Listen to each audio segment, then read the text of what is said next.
Welcome back to the briefing room. Man, we are so fortunate to have our guest today is Sine Kerr.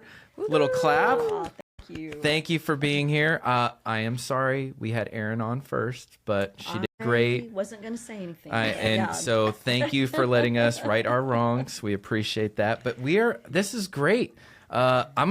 We have a little intro for you, so I want to read this because this is like, is there anything you haven't done in the state of Arizona? But we're going to get through this. So leadership shows up in a lot of places, but not many guests have led from as many different rooms as the one joining us today. Our guest has run a dairy farm, chaired a state Senate committee, served as majority whip, and now leads USDA Farm Service Agency operations across Arizona. Sine Kerr grew up in Buckeye, Arizona, and built a life around agriculture, first as a dairy farmer alongside her husband for over 4 decades. Then as state senator fighting for water policy and the future of farming and ranching in the state. In May 2025, she was appointed state executive director of USDA Farm Service Agency in Arizona. Wow. What makes this conversation so interesting is that farming and legislating both demand the same core qualities: patience, resilience, the ability to lead conditions you can't control, and the discipline to keep showing up through seasons that don't go your way. Today, we're talking about her path through leadership at every level, from the farm to the state capitol to a federal appointment, what changes about leadership as the rooms get bigger, and the hardest lesson she's carried through some genuine contentious fights. Sine, welcome to the briefing room. Thank you so much. Appreciate you having me. And now I'm in suspense. Oh my gosh. Oh yeah. So, I love how we don't even plan these intros, and I have the best. So we're going to start off with something crazy. Okay. So it is really hot in Arizona right now. And like everybody, I'm losing some chickens because it's just hot. So we're trying to get our water cooler and trying to help out. And today I go out there around 11 o'clock, do the morning checks, wait a couple hours. My chicken coop is completely flooded. So our water, one of the lines snapped. So it's just, we have an automatic water, just flooded our chicken coop. And in farming, you got to have some patience. A lot. We put a lot of work into having these chickens and our animals, and we have turkeys and ducks and everything. And you put so much work in, and it's like the worst thing is when something that relies on you dies, And so when I was thinking of today coming in and talking to you, not about dying, but what I was thinking about is the patience to be a farmer, a dairy farmer, the demands that has. So two-part opening. Okay. All right. I want to know the craziest farm story you have, because I know you got something crazy. I do. In the Kerr decades. And then I want to know, what have you learned about patience and just through all of that, how important, and how maybe how that's carried over into the roles you have now in government. So over to you. Not a hard opening at all, right? No, not very hard, because now I have to pick something really crazy. But I want to say maybe might not be so crazy, but it was fun. As I was, I didn't come from an ag background. So my family moved here when I was 3 years old. My dad was retired from the Army, and I was actually born at Fort Benning. So he retired. I was 3 years old. I was number 5 of 7 kids.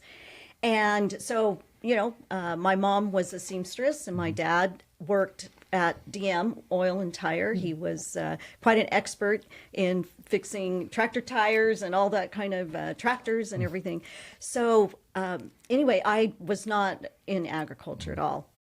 Would go to my friends' farms and their ranches, and that's where I'd hang out in the summertime, and that's where I fell in love with the way of life and just everything about it.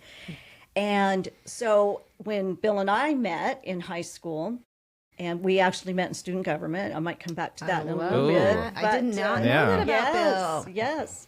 And from those younger years, I just always dreamed about marrying a farmer.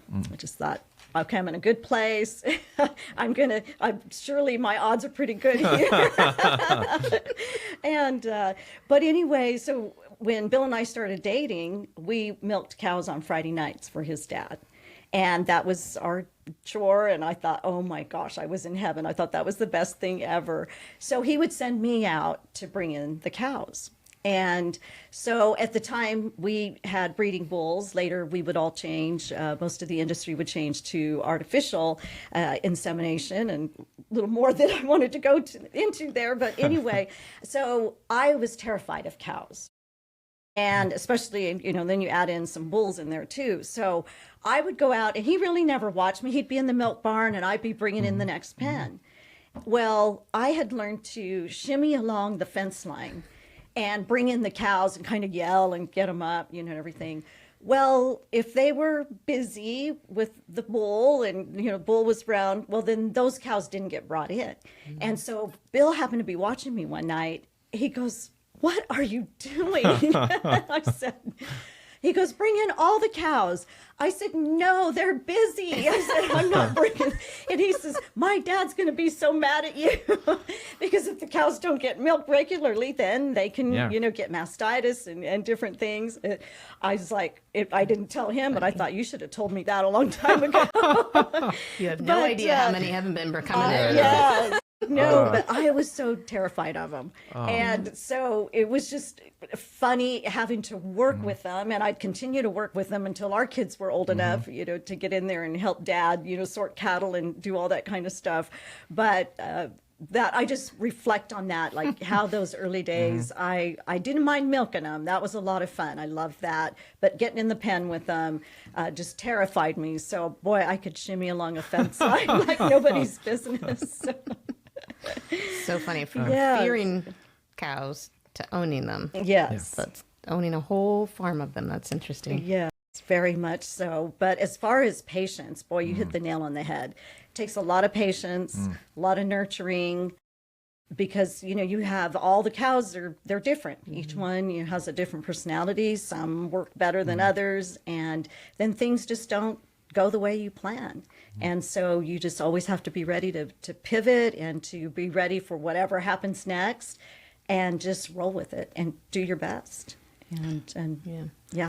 I'm just laughing because I'm like, when you got to the Senate, you didn't shimmy around the corner, the outside, right? Like I heard some stories about how you were the one that knocked. What was the heels, or what was your nickname? Well, my nickname was, they'd call me the Velvet Hammer. That's what it was. Yes. Yeah. And nope, I got right in the pen there. No bull scared you. You were good. All these stories led up to how she could do that. Yeah. So I remember coming to Buckeye, and you get pretty familiar with the farmers. They're engaged in different ways, whether it's the schools or the community, and that's how we got to know each other. And for a while there, we were at the same church. And I remember having a conversation with you saying, I think I might run for office. And so why don't you tell us what led you from where you guys were as, raising your family, dairy farmers, to this transition to, I think I want to take my leadership to a different place. Yeah, so it all really just started happening. And I think it started with my passion and my love for agriculture. And I often wonder why, from my perspective, because I didn't grow up in it. Why was I, so passionate about it? And it just meant so much to me. Not just that it was a profession or that it was somebody's job. I mean, this was people's livelihoods, their heritage, passed down for generations. And that just resonated with me. I thought, what an incredible livelihood to get to be a part of. And so very passionate about it. And then just seeing how hard our ag producers work, our farmers and our ranchers, to, put food on our tables day in and day out. And then realizing once we got into the business, and Bill and I started building our herd, we got married right out of high school a year after we graduated. After he was done scolding you about bringing in the last few cows. Yes, after he taught me better how to bring the cows in better. And so we started with 15 cows, and he knew that's what, he wanted to do. I was, all about that. Of course, getting to live my dream, to get to marry a farmer. And so we started small, but just started building our herd and seeing the work and being right there beside him. He taught me to drive a tractor. I drove I was okay. I wasn't the greatest, but I would rake hay and disc fields. I eventually would raise calves and raise those heifers up. And so he taught me, all the different parts of the dairy life. And so as we started getting involved then with Maricopa County Farm Bureau first, started taking leadership positions there, and started advocating and on behalf of our farmers and our ranchers at the state capitol. And then later, when we got involved at the state level and became, Bill was on the board of the Arizona Farm Bureau. I was on the board as well as our state women's leadership chair, but I started at the county level as the county chair. And we would go to DC and we would visit our delegation and present to them, bills and issues that were before them that would either help us or hurt us. And so I learned to fall in love with the policy side of things and realizing, boy, that can make or break us. And we need people on the other side of that desk making those decisions that really understand what we're going through. And I honestly didn't think it would be me. I thought maybe it would be Bill or our son or maybe somebody else. And so things just kept rolling, I want to say, and as got more and more experience and more comfortable, then people started asking me, would I ever be interested in running for office? I participated in different leadership programs that were geared towards that, and I would think, maybe I might be interested. I don't know. It wasn't really what I was pursuing. And so eventually it just started all coming together. And then I was seriously asked to run for the House of Representatives. And through a lot of prayer and discussion with the family, we decided, go ahead and go for it. We didn't have any idea, didn't have the first clue of really what it took and what you needed to do to actually file and become a candidate and get your petition sheets so you can gather signatures and all of that. So we just started doing it. And then later, one of our state senators, he stepped down from his position so he could run for Congress. And so that left a vacancy. And I was still running for the House. And I thought, oh, that's interesting. Didn't really, think that I would really put my hat in the ring for that or apply for that position. But I started getting a lot of phone calls then from mostly our ag community saying, oh, you need to do this. This is an incredible opportunity. So I did. And you go before your precinct committeeman, you give a little 3-minute spiel, you tell them why they should recommend you to the Board of Supervisors. And so 3 of us were recommended, and I was ultimately appointed then in January of 2018, and I was sworn in opening day of session in 2018 to the state Senate. And so it was quite a shock because here in my mind, I was going to start in the House of Representatives. And lo and behold, there I was on the Senate floor opening morning and just thinking, oh my goodness, what did I get myself into? It was perfect. I mean, from somebody watching from a little bit on the outside, it was really like a God thing that you'd been doing all those things, but it was like a suddenly moment that everything lined up for you between that person stepping down and then people who would have been heir apparent started to do different things and get pulled in different directions. And there really was Sine Kerr. and just like, I remember watching that thinking, oh my gosh, like this just, most people have to do a little time somewhere. And you didn't. The Lord was like, nope, this is what we're doing. And yet people didn't see what you did before. They didn't see you lobbying. They didn't see you in DC. Some people did. But I just love that when it's right, it's just right. Like, all those doors opened up and it was just really, really amazing how it all happened. And it wasn't all easy. I mean, it was a tumultuous time. It still is, as we know, politics is a little crazy at times. And so it wasn't easy for Bill to come around, but he did. We just prayed over it, and he finally did. And I tell you what, I don't have a stronger supporter. And he's just... Talked about how you guys were basically entrepreneurs together. Do you have any advice for any entrepreneurs out there that are like husband and wife, like that have to lead together, or even anywhere else? I don't know. I guess there's military spouses but do you have any advice out there to husband and wives that are... Should I have left for the podcast or fix the water issue? No, I think Tani, it's I'm sorry. I feel like you probably even working on your coop if you had to do it together. I mean, you kind of just get used to bossing somebody around, and then you get home and you think you can do the same thing. And it's like, oh wait, I can't do that to her. I've had to him. My wife a couple times has said, "Don't military me," and I'm not one of your troops. And I'm like, I wasn't talking to you like you're one of my troops. Like, so I definitely have to catch myself. Like, yeah. No, I think we always knew without even really defining that, Bill took care of how to manage the cattle and what needed to be done and the crops and all of that. And then when it came into the office, that was my domain. Okay. And I did more the business management, the bookkeeping, that kind of thing. And so it just worked out like we knew what our roles were, and greatly respected one another. It was like, there's no way I'm going to learn everything that Bill, he grew up, in the business, and has just always, he's got generations underneath him that he learned before him, I should say, that he learned from. And it was like, I can do numbers and I can, do all of this stuff. And so we just had well-defined roles and staying in your lane. That part's not your lane, and I didn't invite you. Stay over there. I think that is a good, healthy relationship anywhere. As long as the roles were clearly defined, and just making sure that those were, and we staying just in them. Always worked really well together. We just, of course, we loved each other, but we really liked being around each other. We still do. So 46 years later. Wow. Oh, congratulations. Yeah.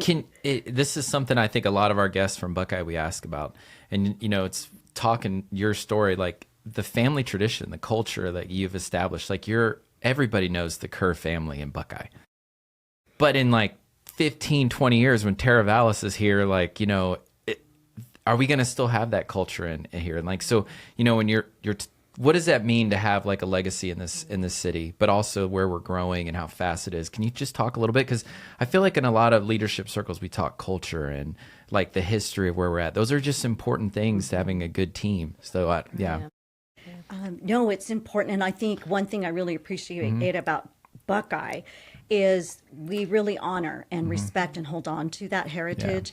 And, we have neighbors that have been farming since before statehood. They're going to be farming into the future.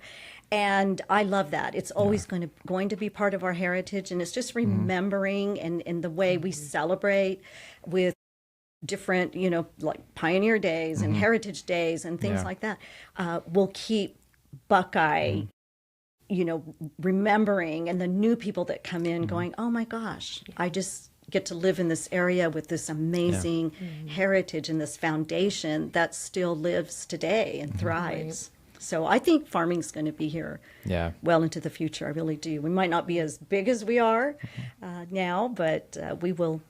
I believe we'll still be here for a long time. I know you're kind of newer to the area, being, military, but I don't know about you, but moving here and not being a farmer, the farmers have taught me a lesson. Like, I think we're just such in an instant world, or we live in movies or TV shows. And so just to be reminded, there's just seasons.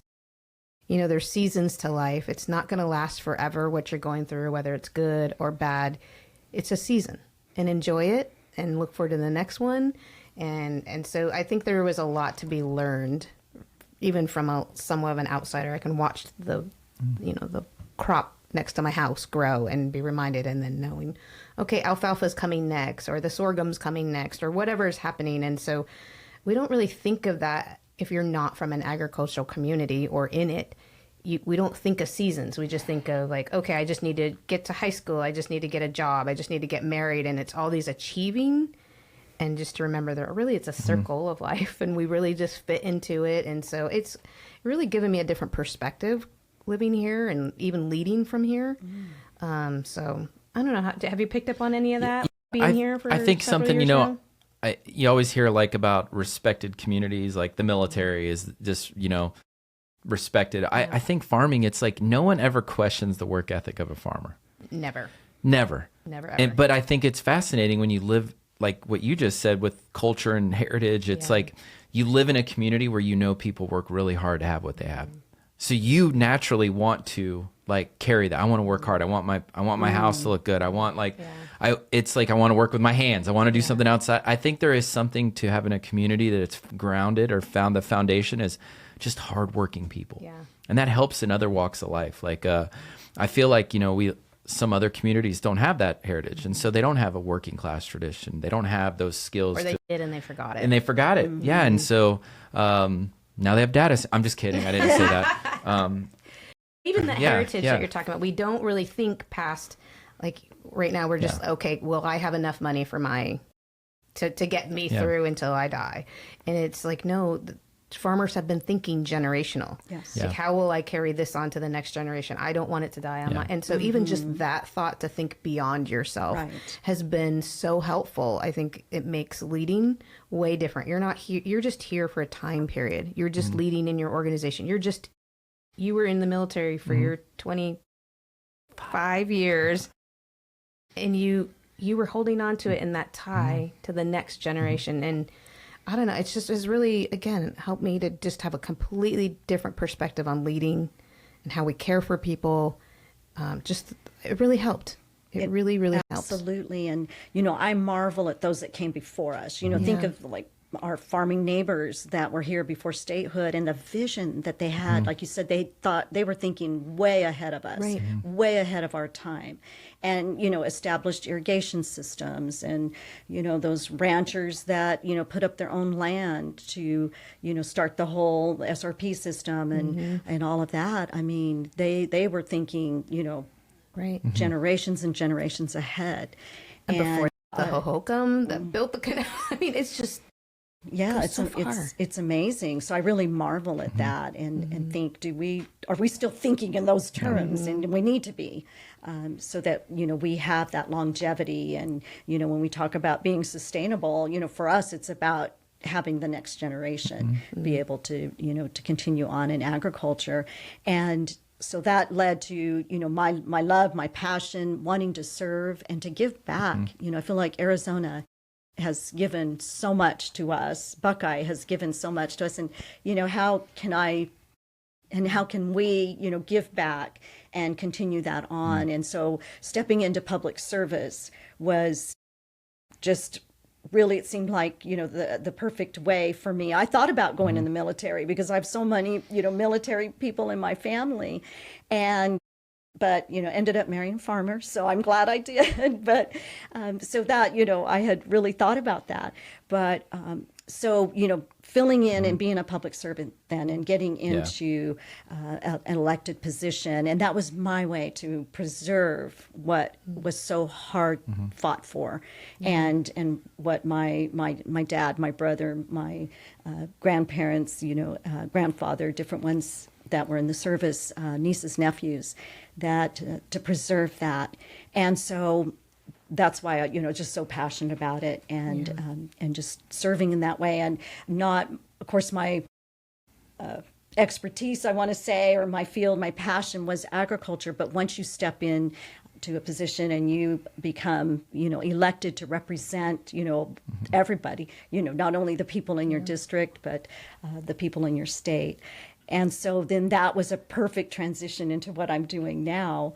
And, you know, I served my 7 years. I termed out of the Senate, loved it so much, loved being able to chair the Natural Resource, Water, and Energy Committee, just learned so much and took that foundation from those, even the early days on the farm, and just being a business owner and doing all of the things in agriculture.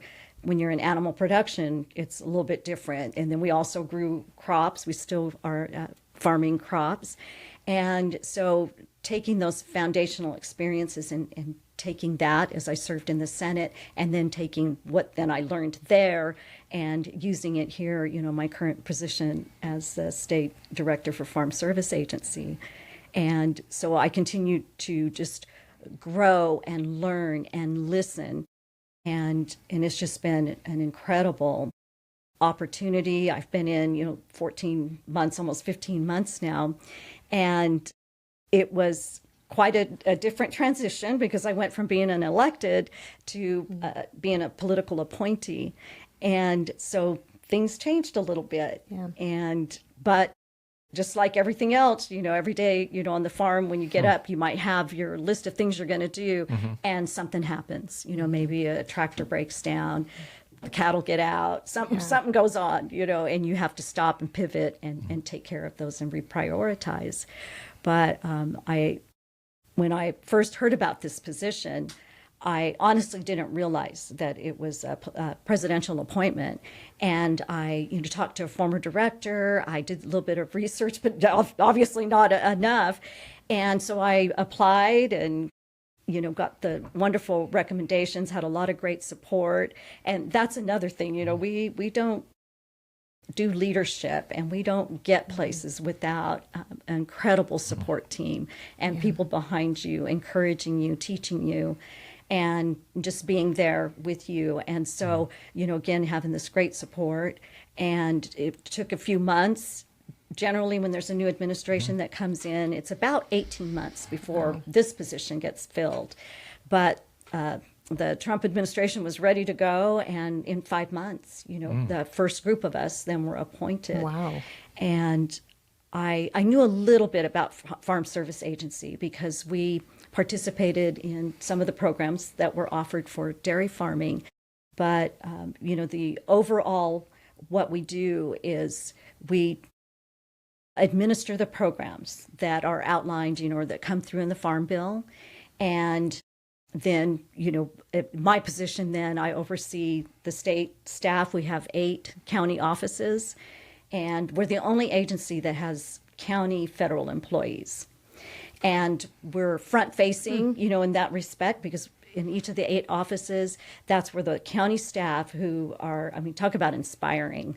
They are so dedicated. They are so fantastic, because that's where our farmers and ranchers go when they want to see, is there some type of assistance. We take care of natural disaster. We have assistance programs for that, market assistance programs when the markets are, crashing and there's just not a lot going good there.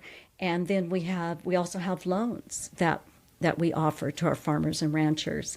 And one thing that a lot of people don't understand about the ag economy is, we're price takers.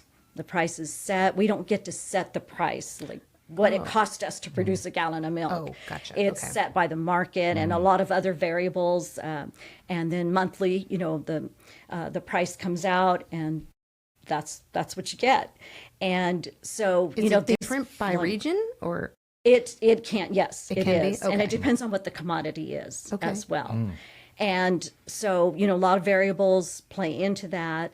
It can be weather, it can be, geopolitical things, it can be all kinds of, disease, disaster, whatever that might be. And so, recognizing that when we keep our farmers and ranchers in business, we are maintaining food security, and not only for Arizona, but for the country as well. And that's so critical. So their success means success for the entire state, for all the secondary industries as well that depend on our farmers and ranchers being successful. And so, we're a foundational industry, and we need to be able to help, have some type of safety net when things don't always go. We're hit by so many different things, because it could be, again, like market issues. It could be this persistent drought has just been just terrible for our farmers and ranchers. And it can be, disease, pest, you name it. There's just all kinds of factors that they're constantly fighting. And so I love being in a position where, and I joke when I say this, but I really mean it. I tell them I'm from the government, but I'm really here to help you. And so, because we do, offer so much for them, and they're so appreciative, and it's great to, for them to feel supportive, to know that they have an administration behind them that have their backs, the secretary's office, and it's also amazing. Because I feel one of the most important things about government in general is having access to our leaders and to those that are making policy and then administering and those policies. And so I was really surprised, a very pleasant surprise, when I got into the office. And, we have regular meetings with the secretary's folks in the division. The Department of Agriculture is huge. I want to say there's some 20-some different agencies within the Department. I don't know why. Shocked by that building when I went to DC. Yes. I was like, why is there an agricultural? To me, it was just foreign. I don't know why, but it is huge, and shouldn't have surprised me. that they have the focus and that they are accessible, and and I love that. That comes from the top when the president says, I'm going to put farmers and ranchers first. He really means it. And then the secretary, she's just been fantastic, Secretary Rollins, and then her people, and they're all ag people, which really shocked me because I thought, I just always thought DC, they're going to start, telling us, how to farm out here, what to do, not do, and not have any idea. And, we had the undersecretary here in Arizona. He's a farmer in Missouri, and our administrator farms in Pennsylvania, and the secretary's from a farming and ranching family. So it's just really incredible, such a blessing to get to serve in this position and really be helpful. What are like the big rocks you're working on? Like, what are those three big, if you could say three or a couple, what are the big rocks you're working on for Arizona? Yes, well, at different times we have available different programs. And so, but what I love what's happening right now from the Secretary's office, and of course that comes from the administration as well, is to streamline the process, because it would take so long at times. By the time a farmer or rancher went into an office and filled out an application, it was all done by hand and paper pencil. And, it would take quite a while. And man, you got to get those bills paid right now. And so one big thing is, streamlining, doing more, digitally, online, being able to fill out applications and do those types of things. And so that's really important. But we also will always offer, the offices to be open, because I know, not everybody, I'm one of those. I'm not real good with technology. And if I had my choice, I want to go in and see somebody and make sure, I'm filling this out right. And maybe I have a million questions. And so it's been great for, people starting to use, our producers starting to use that more and more. And when they're comfortable with that. So that's been a huge help, is being able to get those payments out and being able to make sure, see if the producers are eligible, for those programs. And of course, we're always, making sure that we are, being very careful with taxpayer dollars, being very prudent, making sure that those funds and those programs are helping the people that need to be helped with that. And right now our biggest issue, I think one of the biggest things that we deal with here in Arizona and our producers have the hardest time with, is the drought. And so we have several different programs that will help, and they'll, again, go online or go in the office or make a phone call and say, this is what I'm dealing with. One of the big issues up north is hauling water when there's no water in their water tanks. And so, they depend on the rain and stuff to fill those tanks. And as you know, we haven't had a whole lot in quite a while. So if they are needing to haul water, because they not only take care of their cattle and stuff, they're taking care of the wildlife. And I've had ranchers tell me they will have wildlife waiting at the tank for them to come and fill those tanks. So hauling that water, one rancher told me, it takes about 5 hours turnaround for one tank. And when you've got 4 to fill, I mean, that's a lot. Yeah. And so, things like that, you have to go, say your grazing areas aren't, you don't have the grasses, you don't have the forage, because of course, again, we need the rain, and you're having to haul feed and, purchase feed. So I wish we could make every farm completely whole. We can't do that, but we can be a bridge and help during those toughest times. Yeah. Wow. Is there some policy changing? I saw something, it was in the news recently about like some of the farmers and wanting to charge them for their water. Do you hear about this? Like there was like trying to charge, the state was looking at like different, if waters have a well or farmers have a well and they're using water, like I was like, what are they trying to do with that? So, that's no, okay. that's not part, All right. under Farm Service Agency, Okay. or, that might be something more at the state level, Yeah. Certainly not at the federal level. And the whole, everything going on with the contract for water, like that's like, where do you feel we're going with that? Like Well, again, that's the whole state thing. And I used to be plugged in, when I was in the Senate. So, I can't really speak to that right now. But, I keep an eye on it. But I, don't get the briefings and all of that I used to get. Well, you were so well respected down at the Capitol. You were known to work across the aisle and work with different people and with your velvet hammer. Tell us how you used your leadership or savvy to really navigate some really tricky things. And I'm sure you're using that now. So what are some of these tools that you had to learn down there? Or, I mean, you were a fast learner. We were shocked by how quickly you were in the know. Like you were definitely a quick study. You did your homework while you were there. You were really well informed, and I think people really respected that. But you rose to leadership very quickly. What would you attribute to some of that to?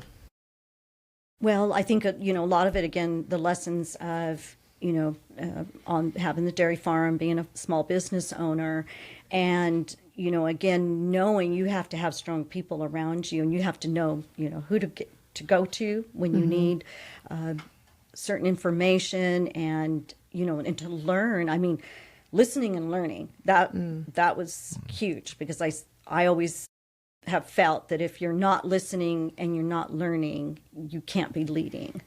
And so I attribute a lot of that to that. I always have been very inquisitive, and knowing that was very pivotal. And I think working with people, when you step into that arena, you're going to, be involved with all different types of people, and that's what makes it so fantastic, so amazing, and so great, is that you have all these different leaders with different perspectives and different priorities, and everybody bringing something unique, and it's learning to respect each one, and even when there were disagreements and things like that, like we can disagree on policy, but I can still respect you as a person, and listen and understand. That doesn't mean I'm going to agree with you on that, but just having that general respect for people, and keeping it to policy and not getting all wrapped up in all the other stuff. And so I think that was real helpful, that I just stayed really focused too. You have to just drown out all of the noise.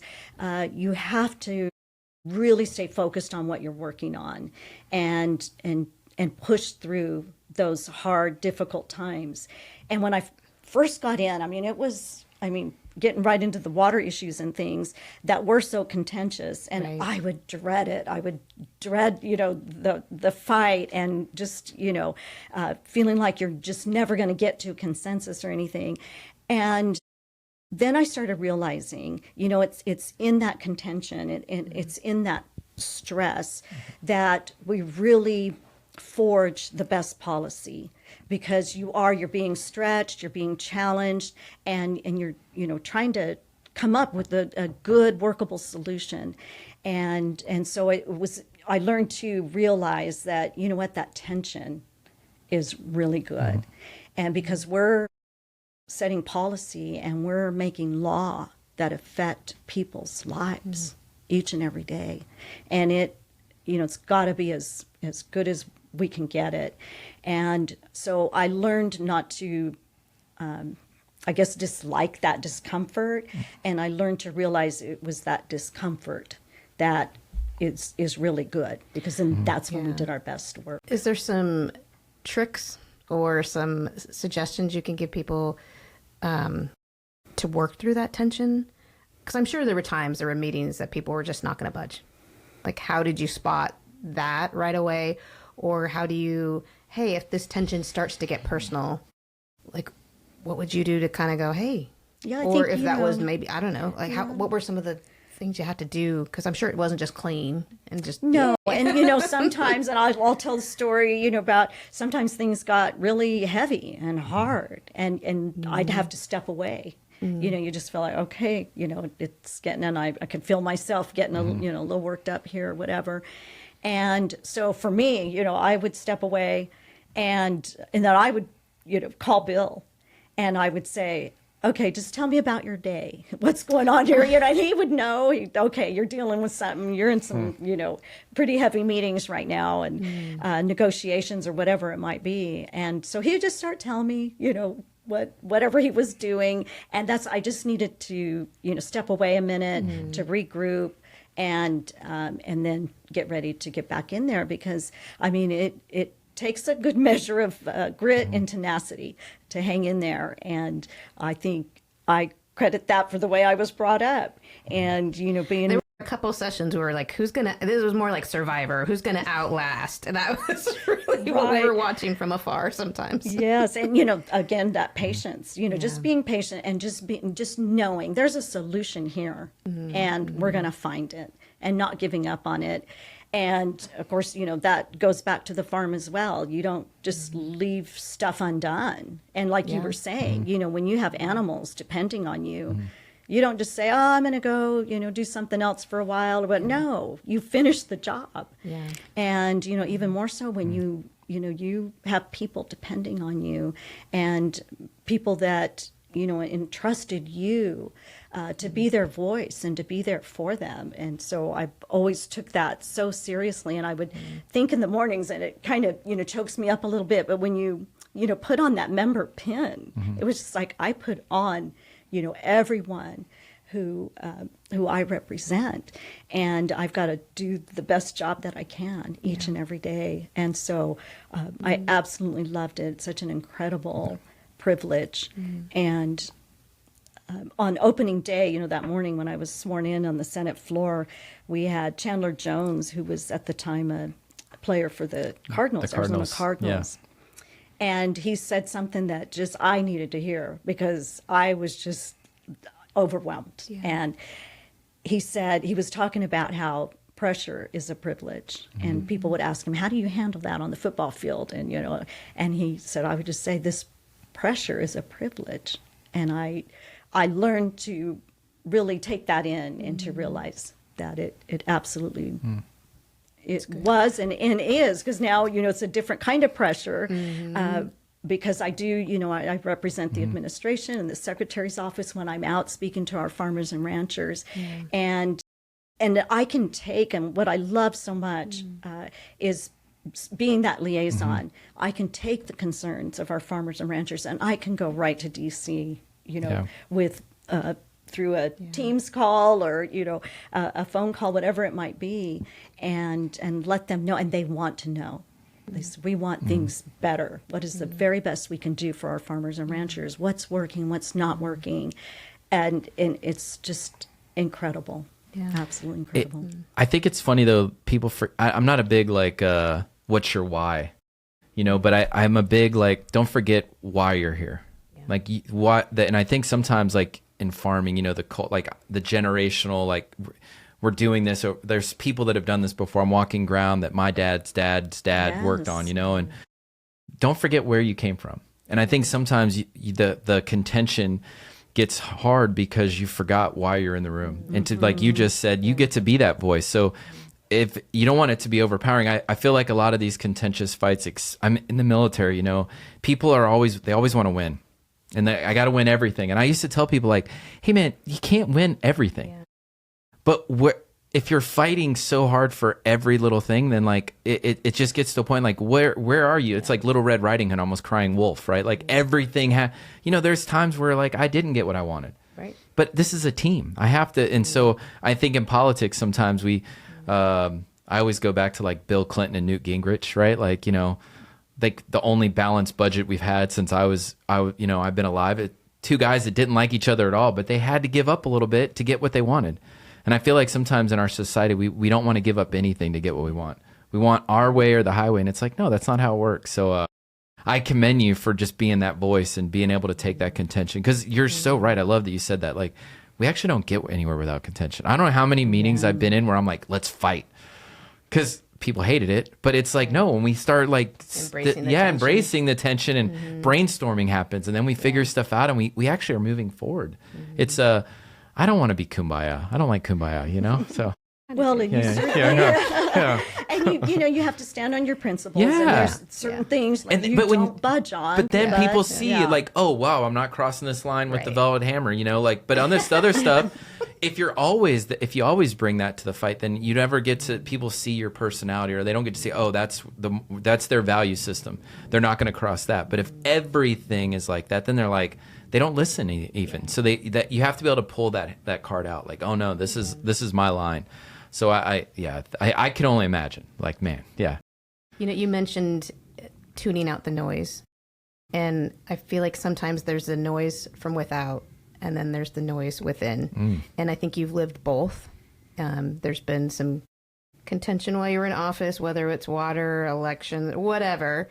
But then you also had a family tragedy where it was within, and you're trying to do the job. Did you want to talk about that a little bit? Like, it's hard, especially on our family members when there's a fight over water, or there's a fight over the budget, or there's a fight over whatever you're dealing with. And for our loved ones to kind of watch that, it's really hard. Like, we might be okay with it, but I think we even have to get okay with it. I don't think any of us, well, maybe some are, born to kind of deal with the criticism and the comments and the noise that comes from without when you're just trying to do the best for everybody. Right. So I will say, you went through a lot. It's harder on the family than it is, I think, the elected. At least it was in our case, and I've heard others, say that as well, too, because they like I know I'm grounded. You know who you are. I know who I am. Yeah. I, depend on the one who knows me best and loves me most, and have a strong Christian faith. And so that absolutely carries me and keeps me grounded. And I can just tune that out and say, you know what, that's part of it. It's bad. It's ugly. Nobody enjoys that, but it's part of it. And so, it is real hard for the family to see that. And for them, they took it harder because they would read the comments and different things, and I wouldn't, and they would tell me not to. I was like, okay. So that part's not fun. And because your whole family does serve with you, and it's just like in the military, and so they go through that battle with you, and they're in the trenches with you, and it's really hard. So but I think something that's fascinating, even like when we talk to Aaron and talking to you, and of course knowing Bill and some of the family, it seems like service is just in your DNA. Like, you talked a little bit about like, oh, I wanted to be in the military. You would have been awesome. You'd been a chief, not a general, chief. We're going to keep you on the enlisted side. Okay.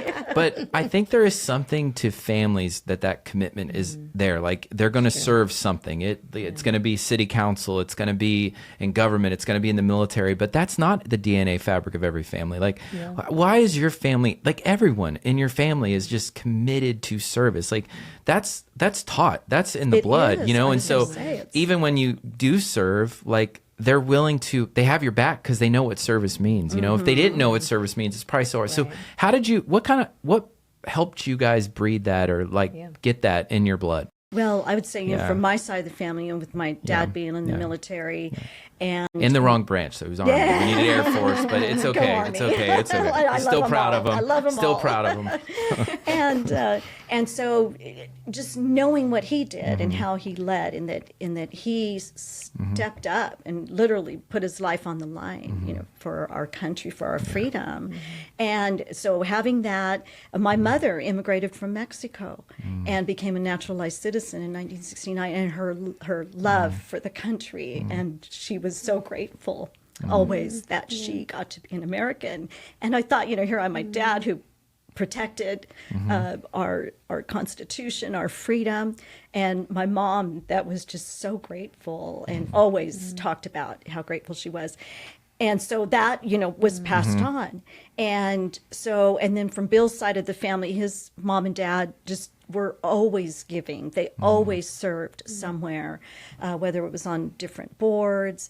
They took a lot of leadership in ag education, and, started the farm tours at the state fair and the county fair that's still going on, that legacy passed down.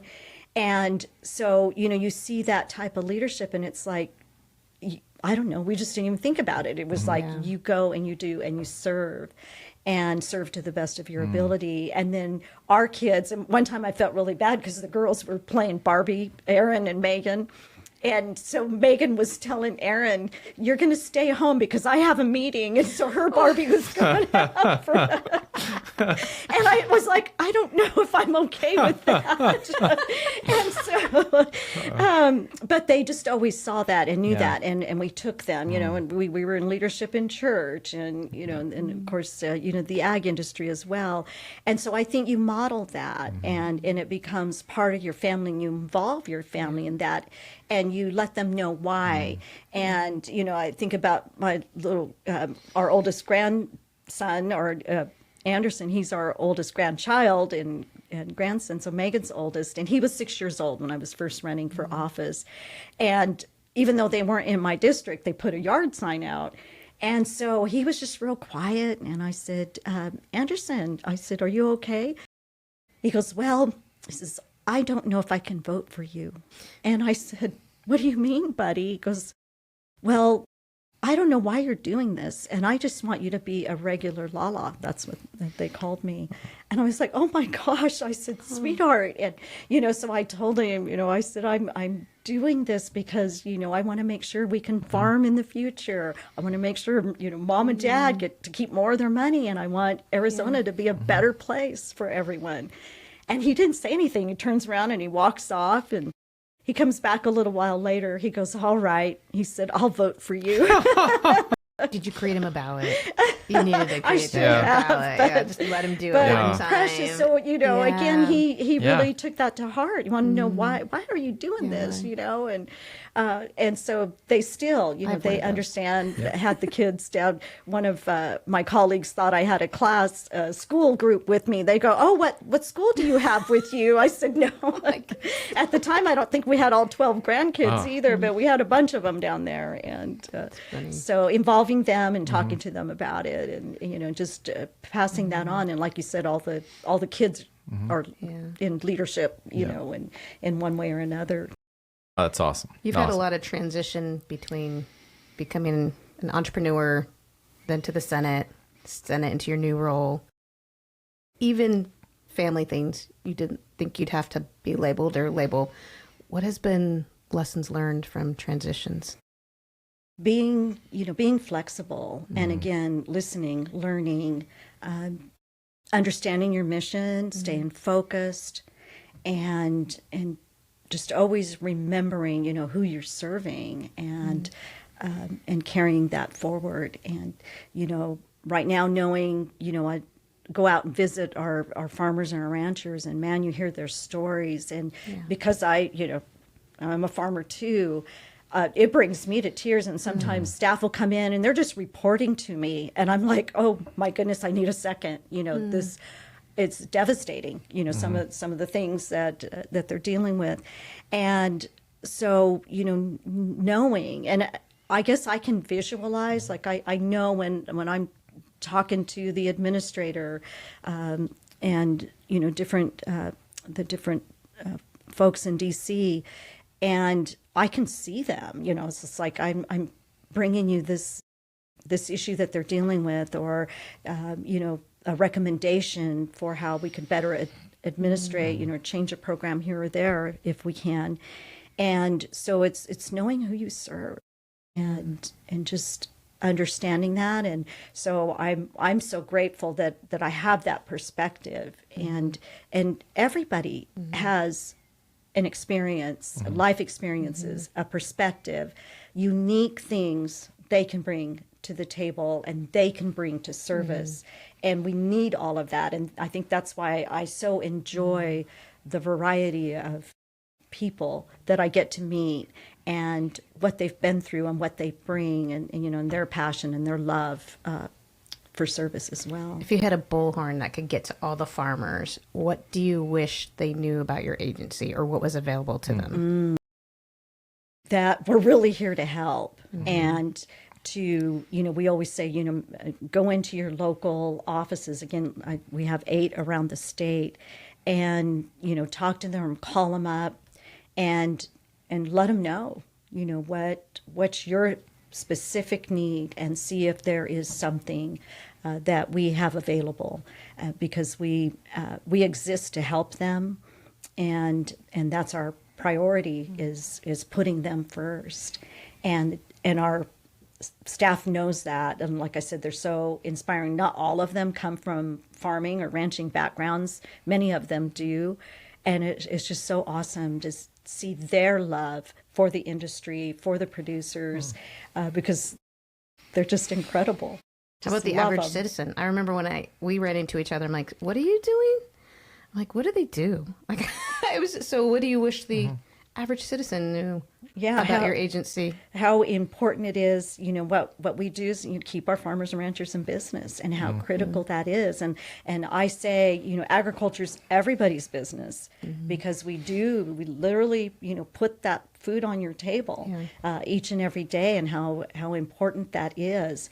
And we, yes, we live in a desert. A lot of people say, why in the world you're farming in the desert? Because this is some of the most incredible and productive agriculture in the world. And so, yes, we need that food security. The minute we start depending on other countries for our food, we're in deep trouble. Well, and there's so much history. I remember doing a tour of the Hoover Dam. Yeah. I mean, part of the reason it was built was because it was so much water. It was flooding the Yuma Valley. And so it's just so interesting that you go back the basins to 60, whatever that was. Yeah, I think 60 years ago or so. And you're like, this is why we do have a lot of water. It's just right. And some of it, but some of it's not coming down from. And so I feel like we're going to get it back someday. I do too. We're going to say it. We're just going to say it. We declare we're going to see water in this state. Yes. And flood is going, or this drought's going to end. And you brought up our Yuma farmers. I mean, that's national food supply. And they supply the leafy greens from November through March for about 90% of the nation. And that's how critical they are. And they can do so much with so much less. And it's just a unique area that cannot be duplicated anywhere else. And so they are so critical. And, we supply everything. Our milk supply is very local. In fact, I was just, Bill and I were out of state with Megan and her family, and I looked at the milk, and I'm like, this is Arizona milk. You can tell on a code on the milk carton. And so there's an app called later. Where's My Milk From? And you go on there, And so I said, oh my gosh, this milk's from Arizona. And so, we supply, take care of Arizona, and we take care of the nation and places around the world too. My wife loves it. She'll looks for melons from Blythe, and she'll take a picture and send it because she knows the farmers, and it's like it's such a big small community, right? And it is people. I think it's powerful when you see something grown from your area, Absolutely. and you want to support them. Yes. Is there a way? How do we support? I think it's great knowing about the organization, but we have all these listeners. How do they support the agency, or how do they support farmers? You can't go knock on the farm and say, I'm going to buy your dairy or buy, like, how do we support? Yeah. Is there, and I think like there's all these kids, there's all these programs for kids. Like, how do we support? So. Yeah, I think just being vocal about it, when you're visiting with your neighbors and things, and just appreciating. If you know a farmer, let them know. I want to say find a farmer. There's still quite a few of us around.